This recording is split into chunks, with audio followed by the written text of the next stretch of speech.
వాల్మీకి కథ చూపించాలంటే ఆయన హిస్టరీ చెప్పాలిగా. నేను ఎంతమంది సెంటిమెంట్స్ని హర్ట్ చేస్తానని సడన్గా కూర్చొని బ్యానర్లు పెట్టుకుంటారు. So we don't know that. So we can't be true to the story. ఇప్పుడున్న ప్రాబ్లమ్స్, ఇప్పుడున్న సెన్సార్, ఇప్పుడు ఏదైనా అందరినీ ఇబ్బంది పెడుతూనే ఉంది. So just to be subtle we have to touch మీ నాట్లా కొన్ని చేసుకుంటూ వెళ్ళాలి, అంతేగాని వాల్మీకి కథ అనేది ఆయన క్యారెక్టర్ తీసుకోలేదు దీంట్లో. ఆయన నాస్తికుడు అవునో కదా నాకు కరెక్ట్గా తెలీదు వాల్మీకి. కానీ దీంట్లో ఏంటంటే ఒరిజినల్గా నాస్తికుడు, ఒక ఆటవికుడు నాస్తికుడు దేవుడు మహాభక్తుడు అయ్యాడని శంకరాచార్య వాళ్ళే రాశారు. అవును. సో దాన్ని బేసే కానీ నేను దానిపైన. తర్వాత ఇంకొక ముఖ్యమైన విషయం విష్ణు గారు, ఈ సినిమా నిండా మామూలు వాళ్ళు లేరు. అసలు ఒక్కొక్క దిక్కుని పరిపాలించగలిగే దిక్పాలకులు లాంటి నటులు సినిమా నిండా ఉన్నారు. మీకేమో ఈ కైండ్ ఆఫ్ క్యారెక్టర్ చేయడం కానీ, ఈ కైండ్ ఆఫ్ కథని, ఈ జానర్ చేయడం కానీ first time. What was your challenge అండి? చెప్తున్నా కదండి, మధ్యలో there was no challenge at all. There was no challenge. I had one of the best working experience. అందరితోనూ, ఇక్కడున్న ప్రతి ఒక్కరితోనూ, పేరున ప్రతి ఒక్కరితోనూ I had a great working experience. But మీ క్యారెక్టర్ని వాళ్ళతో ఇంటరాక్ట్ అవుతూ చేయడంలో నో ఛాలెంజ్ అట్ ఆల్. సింపుల్గా it was cake work for you అండి. అంతా శివలీలే, అంతా శివలీల. మీరు బేసిక్గా ఆస్తికులేనా? నేను దేవుని నమ్ముతాను. నేను దేవుడు ఉన్నాడనేది మాత్రం 100% ట్రూత్. అది దేవుడిని ఏ రూపాన నేను దండం పెట్టుకుంటా అనేది, అది మీరు విఘ్నేశ్వరుడు అవ్వచ్చు, నేను ఆంజనేయ స్వామిని, ఈరోజు నేను శివభక్తుని అయ్యాను, నేను శివుడిని అనుకుంటా. I believe in God. You believe in God 100%. Okay. మీకు అంటే మీరు దైవలీల శివలీల అని 2-3 ఇంటర్వ్యూలో చెప్పడం నేను విన్నా. మీకేమైనా అలాంటి ఒక మహత్యం అన్నది ఏదైనా మీకు కనిపించిందా ఈ 2 years ఈ సినిమా? వీళ్ళందరూ ఒప్పుకోవడమే నాకు అలాగే అనిపించింది. ఈ క్యారెక్టర్స్ చేసి నేను రాసుకున్న కథని నమ్మి వీళ్ళందరూ వచ్చి నటించింటే నేను అది శివలీలాగే అనుకుంటా. It's miracle. మీరు శివలీల అంటారు, నేను మోహన్ బాబు గారు లీల అంటాను. ఆయన పైన ఉన్న మర్యాదతోనే అందరూ వచ్చి చేశారండి. కానీ I was able to pull it off. ఈరోజు ఇన్ని కోట్లు పెట్టి నేను చేసేది కూడా it's pure miracle. That part is very అదే గేమ్ విన్నింగ్ పాయింట్ అదే అనుకోండి. ఆఫ్ కోర్స్ దాన్ని ఎవరు కాదనలేరు. ఎందుకంటే the whole industry is just watching with closer eyes ఈ సినిమా ఎలా ఉంటుంది, ఎలా రాబోతుంది, ఏంటి. ఇందాక నేను అడిగింది కూడా related to that public opinion. ఎలాగంటే మంచు విష్ణు గారు ఇందులో ఇంతమంది మహానటులు, ఇంతమంది లెజెండ్స్, అంటే నటులుగా మరి వాళ్ళు అల్టిమేట్స్, వాళ్ళ మధ్యలో ఈయన షోని ఎట్లాగ అసలు 27వ తెలిసిపోద్దిగా మీకు. అంతేనా? 27 తెలుస్తుంది. నాకు ఒక్క మాట చెప్పాలి మీరు ప్లీజ్. ఈ సినిమాలో మీరు మీ క్యారెక్టర్ ద్వారా, ఎందుకంటే మీ క్యారెక్టరే protagonist of the total story, మీరు కంప్లీట్గా నేను డామినేట్ చేయగలిగానండి కథని, సినిమాని విత్ మై ఓన్ పెర్ఫార్మెన్స్. ఎందుకంటే దీనికంటూ పెర్ఫార్మెన్స్ లేకపోతే, if you are not so confident that you could dominate everybody అన్నది లేకపోతే ఆ క్యారెక్టర్ పండడం కష్టం, తద్వారా సినిమాకి హెల్ప్ అవడం కూడా కష్టమే. So your answer here is very necessary. Could you dominate? June 27వ తేదీ మీరు చెప్తారు. నేను డామినేట్ అనే మాటని వాడను, కానీ నేను పర్ఫార్మెన్స్ బాగా చేశానా లేదా అనేది మాత్రం మీరు చెప్తారు. అది నేను బాగా చేస్తే సినిమాకి హెల్ప్ అవుతుంది. అది నేను బాగా చేశానన్న నమ్మకం నాకుంది. చూసిన వాళ్ళు బాగుంది అంటున్నారు. సో మీరు 27వ తేదీ చూసి మీ జడ్జ్మెంట్ ఏంటో మీరు చెప్పండి. అంటే 2 ప్రాబ్లమ్స్ ఉన్నాయి ఇందులో మీకు పక్కన అటు ఇటు. అదేంటంటే, ఒకటి being the son of a great actor called Mohan Babu గారు.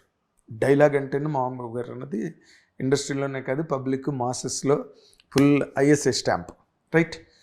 ఇంకో పక్కన కన్నప్ప సినిమా 2-3 వెర్షన్స్, మనకోటి ఉన్నది, ఇంకోటి కన్నడంలో ఉన్నది, అలాగొచ్చాయి.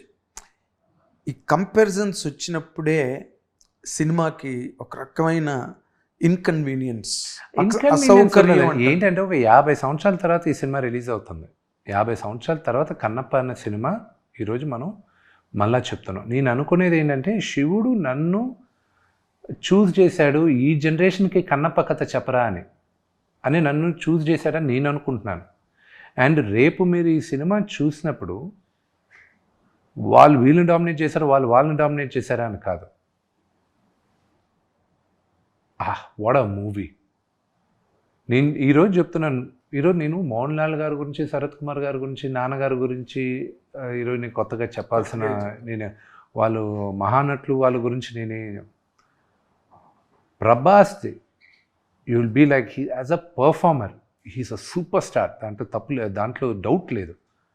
బట్ యాజ్ అ పర్ఫార్మర్ అతనిచ్చిన subtle performance, but very strong, very that hardcore performance and ఆయన చెప్పిన డైలాగులు will be one of the biggest highlights in the movie. And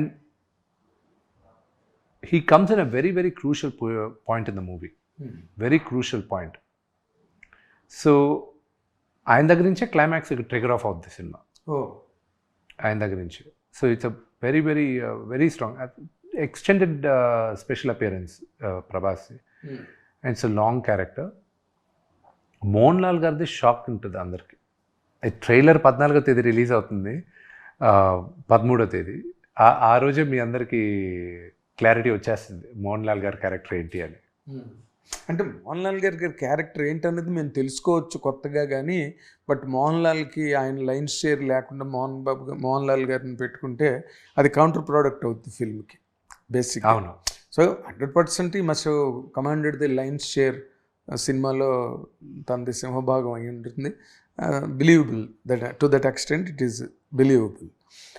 ఇంకొక ఇంపార్టెంట్ పాయింట్ ఏంటంటే, ఒక బిజినెస్ హౌస్గా మీది, you are completely okay, actors అదంతా ఓకే, కానీ బట్ మీరు ఒక బిజినెస్ కమ్యూనిటీ, మీ ఫ్యామిలీ ఒక శ్రీ విద్యానికేతన్, తర్వాత university and other kinds of businesses ఏవో కూడా మీకు ఉన్నాయి, 1 or 2, 3. దీంట్లో ఈ సినిమాని ఒక బిజినెస్ డైమెన్షన్లో మీరు నిజంగా చూడగలిగారా, లేక కేవలం ఆర్టిస్టిక్ ఇమోషన్, ఈ సినిమా నేను చెయ్యాలి, కన్నప్పగా నా పేరు అందరికీ గుర్తుండిపోవాలి? ఏమంటే ఈ ప్రపంచంలో మనం ఏది చేసినా దేవుడి దగ్గరికి వెళ్ళినప్పుడు కూడా మనం ఏదైనా కమర్షియల్ యాంగిల్ లేకుండా దేవుడి దగ్గరకు కూడా వెళ్ళాం. మీరు దేవుడి దగ్గరికి వెళ్ళి ఏం ప్రార్థించుకోకుండా వస్తారా? నేను బాగుండాలి, నా కుటుంబం బాగుండాలనే కదా మీరు వెళ్ళి మినిమం ఉంటుంది. అది కమర్షియల్ కాదా? దేవుడి దగ్గరికి వెళ్ళి మా పక్కింటి వాళ్ళు బాగుండాలి, ఎదిరింటి వాళ్ళు బాగుండాలి అంటే సర్వేజన సుఖిన భవంతు అన్న మాట పుట్టింది కదా. అవును. మీరు వెళ్ళి మీరు ధనం పెట్టుకున్న ప్రతిసారి అదే ధనం పెట్టుకుంటారా? అలా పెట్టుకోం కదా. Everything has a selfish motive. సినిమా చేసేటప్పుడు నా సెల్ఫిష్ మోటివ్ ఏంటంటే, నటుడుగా నేనేంటో ప్రూవ్ చేసుకోవాలని నాకు ఒక తపన. కమర్షియల్గా I want to be a very big hero అని ఒక ఆశ ఉండడంలో తప్పు లేదు. And I think Kannappa will give me that opportunity అని నమ్ముతున్నాను. అండ్ ఇంత ఖర్చు పెట్టింది మాత్రం only because of passion because of the passion. ఇది నేను చెప్పాలి, పెద్దగా చెప్పాలన్న ఆశతోనే ఇది ఇంత పెద్దది చేశాను. అంటే పాన్ ఇండియా ఇమేజ్ గురించి మీరు కొంచెం దాని మీద ఎక్కువ స్ట్రెచ్ చేయారన్న ఒక అలాగే చెప్పను కానండి. ఇంట గెలిచి రచ్చకెళ్ళాలి, కానీ నీ ముందు ఇక్కడ గెలవనండి. దాని తర్వాత ఇది ఖర్చు ఎక్కువ పెట్టాం కాబట్టి, ఇది యూనివర్సల్ సబ్జెక్ట్ కాబట్టి, ప్రపంచం అంతా చెప్పచ్చు కాబట్టి నేను ఇది ఇంత పెద్ద రిలీజ్కి పుష్ చేస్తాను. అదొకే. ఇది దీనిలోని మీరు ఇందాక మీరు అన్నమాటే నేను రిపీట్ చేస్తాను. సెల్ఫిష్ మోటో అన్నది మనిషికి 100% ఉంటుంది, లేకపోతే నోబడీ కెన్ మూవ్ ఫార్వర్డ్. ముందుకే వాళ్ళు పడుకున్న చోట పడుకుంటాడు. కాబట్టి మీరు ఇదంతా పడింది, కానీ దీని వెనకాతల బిజినెస్ డైమెన్షన్గా ఆలోచిస్తే మీకు Prabhas, if you look at it, ఒక బిజినెస్గా విష్ణు సినిమా ఈరోజు ఇన్ని 100 కోట్లు పెట్టి తీస్తే వర్కౌట్ అవుద్దా ఈరోజు మార్కెట్కి? నో. అందుకే ఇక్కడున్న వాళ్ళందరి సహాయం తీసుకున్నాను. స్నేహితులు ఉన్నప్పుడు టు ఇంప్రూవ్ యువర్ మార్కెట్.